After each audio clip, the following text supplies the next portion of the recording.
Hello, everyone. Welcome back to Cheesy Thumbprints. Today, I'd like to talk about one aspect of physical media that's in our lives right now, and that is the increasing detail and clarity and restoration of old movies. One I recently saw was Dementia 13.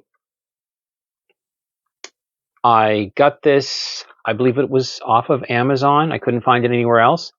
It's released by, I think, oh, well, wow. I thought it was, it's Cultra, I guess. I thought it was Film Masters, but it's not, obviously. They do a pretty good restoration of Dementia 13 based on the old Francis Coppola. I don't know if he went by Francis Ford Coppola at the time. And it was his first directorial debut, first movie. The movie is surprisingly gory for its time. 1963, I think it was released. Check me on that. Now, this particular package comes with both a Blu Ray and a DVD combo pack, which is kind of cool. I like having both. And I think DVDs are sufficient, but it's nice to have that Blu Ray because, you know, your Blu Ray player can play both Blu Rays and DVD, just in case you didn't know that. And very often they'll upscale your DVD to kind of make it, kind of adds pixels and makes it look a little better. Okay, let's just take a look inside. There's no booklet included like there was with Film Masters movies, but that's just to cut back on the price, I suppose. This is your basic package of a DVD and a Blu-ray. There's not many commentaries. I think there's one commentary, but there's not many special features. The Blu-ray I have watched. The DVD I have not, so I'm assuming it's good. There we go. Somehow I always end up doing these upside down. There you have it. And it was good. It was good to watch it. It is quite a fascinating horror movie for its time. I had been previously exposed basically to what you see as the public domain movies. Now, I've showed this box set before on other episodes. And we have in here, for example, they did include a little booklet, which just is basically an index. But there are a dozen or so discs in here, and they're double-sided.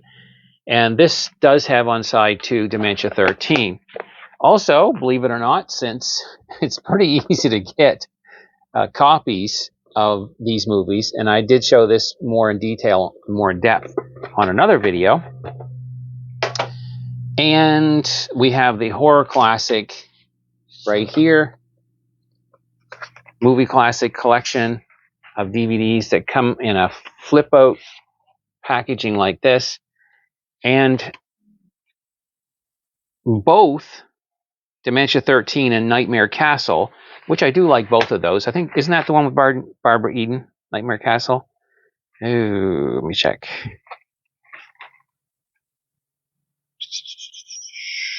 Barbara Steele. I said Barbara Eden. There's a bit of a difference there in genres. Yeah. We've got Barbara Eden from oh, you know, the magical person that lives in the bottom. Jeannie, there it is. There it is. Brain's coming back. And Barbara Steele. Anyway, this is a Fright Fest disc, and on this one is Dementia 13. I do like the artwork in the background artwork. We'll see if I can do this without losing. I think on the other videos I didn't attempt it. Isn't that cool? I think it's like a graveyard or something. Very spooky trees in the back. Yeah, that's really neat. So, anyways, basically I'm not really talking about discs and box sets today. I just want to have a little discussion with you guys about what do you think about how we've gone more and more into restoration, you know, finding some of the original 35 millimeters and scanning them. And personally, I think overall it's a good thing that someone out there is doing this, and all that money that we spent on DVDs and Blu-rays is actually going to help sponsor and fund these restoration projects by different companies. And I think it's a good thing. I think it's a good thing that we are seeing and preserving these old films in detail. However, if you're anything like me, there is something romantic, not in that sense, but in a historical sense, in seeing the old fuzzy, glitchy, dirty, tram lines and all that sort of thing to the film, the crackle.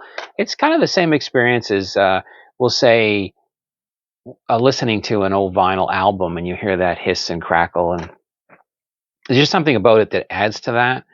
There's something about lack of clarity and a little bit of fuzziness that does seem to add to the fun. It's like you're watching the movie late at night in the dark and there's a howling storm outside and the picture isn't coming in quite clear. If any of you guys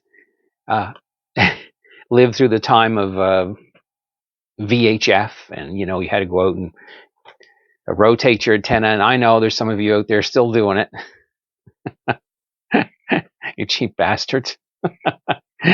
Sorry for the language, but you're out there trying to get a station in, and you're basically getting that quality of shows like Dementia 13 and the old Roger Corman movies and so, where you're seeing them all fuzzy, but there's a certain charm to it. There really is. Now, I must say, I will comment on this as far as comparatively. I'm going to include a few pictures right here to show you that I just took off. They weren't screen grabs. I just used my tablet to just snap a couple pictures. And you can see somewhat the difference, although it's probably going to be a little bit too much glare for you in those pictures. And what you'll see is a general difference at least between, okay, so I'm going to put them in probably about here somewhere. And I will tell you that the restoration of this particular set on Dementia 13 is good. I'm not sure what film they actually used, what copy of the film that they restored. Where did they find it? How good was that quality? But anyways, there is an improvement. The faces, there still is a little bit of fuzzy, onto the picture. The contrast, the blacks are richer, darker. So overall, it is still good. It still has that.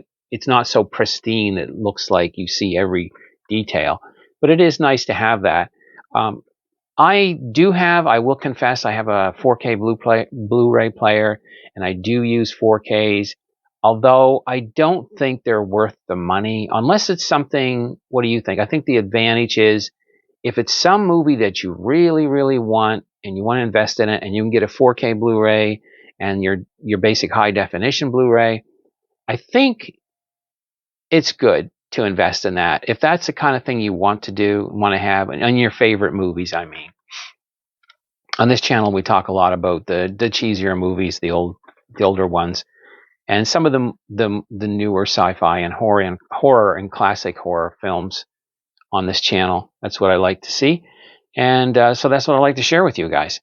So, what do you think? Do you think it's necessary for all this? Is there a place for high 4K ultra definition of these old films? Are you happy with your old collections, like that one there, where you got for $29 you got 30 films or something, but they're all pretty fuzzy and crackly and full of marks and all kinds of dust. But there's something fun in that, isn't there? There really is, as I said. And I would say there are advantages to having the old DVDs. I think even just if you're a regular collector of DVDs, you'll find them probably cheaper even on just free cheap bins or yard sales, or maybe even eBay. I'm not sure because it always costs for shipping there. But yeah, I just wanted to think about those things and talk about what it means to us to have DVD clarity as opposed to just being comfortable with the very old things that we probably saw as kids back in the day on our old television sets. Things like Night of the Living Dead. I mean, they weren't going to be all that clear to us. Be more like seeing at a drive-in movie kind of quality. But what do you think? Leave some of your comments down there and let me know um, what you think about this. I personally don't think 4Ks are necessary. I have fallen prey to a few, but when you start talking $50, and you've got other things, you've got other bills to pay, and you got to live, and I start to think that maybe $50 isn't worth it for some of these to just to go in solely with 4K, because I don't know even if they can be guaranteed to even outlast a DVD much. They do say that Blu Ray is a little bit better. Right now, myself, I've settled on trying to replace the Blu Ray copies, the DVD copies I have of some old science fiction and horror. For example, I am even interested in getting the Blu Ray versions of the Abbott Costello collection at some point. I think that would be great. I do have them on DVD, as I've shared, I think, here. Maybe I haven't, and if I haven't, I will. I have them all on DVD, and that's fine, but it would be nice to have them on Blu-ray since they're some of my favorite movies. I do see that Film Masters, I think, has coming up. You can search this online, Amazon, or your favorite seller of physical media, and they are going to put out Flight to Mars, and what is it that they do that as the bonus one, and then there's another one I want. Oh, Destination Moon. I think that's what's coming out soon. So that would be interesting. I might be interested in doing that. I do have those on DVD, but like I said, there's something I'm trying to limit my spending to that particular idea that I'm going to replace my DVDs with the DVDs I really like of the old science fiction and horror, classic horror, and put them on and get a copy on Blu-ray. A little bit better quality, just a little bit better restoration and clarity. I do find that as I get older, it is nice to have that clarity, to have a little bit more definition in the image. And that's really all I wanted to talk about today. So I hope you guys have benefited some from using upon this. And I'd really like to hear your opinions. Is 4K necessary? Do we really need to go there with this? Is it helping the industry some? I mean, they are expensive on our end. And we do know that most of the people are now relying so much on streaming that all the money is streaming in that direction and not necessarily into 4K. I'm not sure. I haven't made up my mind if the people who are manufacturing the 4K are actually making a lot of money off us, or if it really is to compensate for the lack of overall sales in the marketplace of physical media. So let me know what you think about that. Is it just, do they really need to be charging us $50 for these things? Sometimes we're not getting that much. I do like as in the idea of special features, and I do get that it does take time. You've got to pay people to go and interview stars and people who do, that are still living that can comment on the original movies. But I don't know. For me, I'd like to see. I was kind of a late comer to Blu-ray. I never saw the necessity of it, and maybe sometime in the future I'll fall prey to the idea that 4K is a must-have if they're still around. But right now, I do kind of like the idea of more modern 4K Blu-ray versions, even if they're just scanned at 2K or whatever. They seem fine. I do have an underlying belief that the Blu-ray disc may outlast the DVD disc. So in my case, as I'm in my senior years and going in that direction, I do want to have my DVD copy, which I think is fine out there, you guys. If you get a DVD copy, that's fine. But just keep in mind, if you have a Blu-ray player, you can play both the DVD and it'll be upscaled some, and you can play a Blu-ray as well. And also, I think maybe with Blu-ray, the basic high definition Blu-ray being so having been around for a while, that it's possible you're going to start finding them at lower prices, for sale in fairly good condition. They're supposed to have a better protective coating to keep them from scratches than the DVD.